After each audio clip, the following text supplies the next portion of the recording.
एक गांव में एक सेठ रहता था। उसके घर पे दो नौकर थे, रामू और करण। सेठ उनको रोज कुछ न कुछ दिया करता था। रामू बहुत चालाक और चापलूस था, लेकिन करण बहुत सीधा साधा आदमी था। रामू को जब भी कुछ मिलता तो वह सेठ की तारीफ के पुल बांधता था, लेकिन जब करण को कुछ मिलता तो वह कहता, ईश्वर तुम्हारा बहुत बहुत धन्यवाद। सेठ को करण के ऊपर बहुत गुस्सा आता था। एक दिन सेठ की बेटी का जन्मदिन था। सेठ ने दिल खोलकर दान दिया। जब सेठ ने करण को दिया तो उसने कहा, ईश्वर तू बड़ा दयालु है। इस पर सेठ को बहुत गुस्सा आया कि देता तो वह था, लेकिन करण हमेशा ईश्वर का ही गुणगान किया करता था।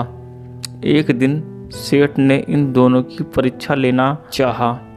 दोनों को बुलाकर बोला, आज दोनों लोग नदी वाले रास्ते से घर जाओगे। दोनों ने सेठ की बात मान ली। सेठ ने रामू से कहा, रामू पहले तुम जाओ। रामू अपने घर की ओर चला।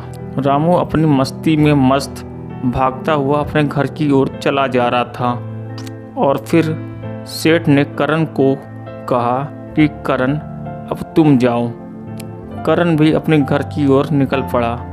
रास्ते में करण को एक घड़ा मिला। घड़ा चांदी से भरा हुआ था।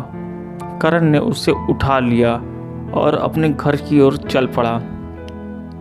अगले दिन सेठ ने दोनों को बुलाया और एक दूसरे से पूछा कि क्या तुम दोनों को रास्ते में कुछ मिला था। पहले सेठ जी ने रामू से पूछा। तब रामू ने कहा कि नहीं सेठ जी, मुझे तो कुछ भी नहीं मिला। फिर सेठ जी ने करण को बुलाया और करण से पूछा कि करण क्या तुमको रास्ते में कुछ मिला था। तब करण ने कहा कि सेठ जी, ईश्वर की कृपा से मुझे चांदी का घड़ा मिला। तब सेठ को अपनी गलती का एहसास हुआ, क्योंकि उसने पहले तो रामू को भेजा था। मिलना तो रामू को चाहिए था, लेकिन मिला करण को।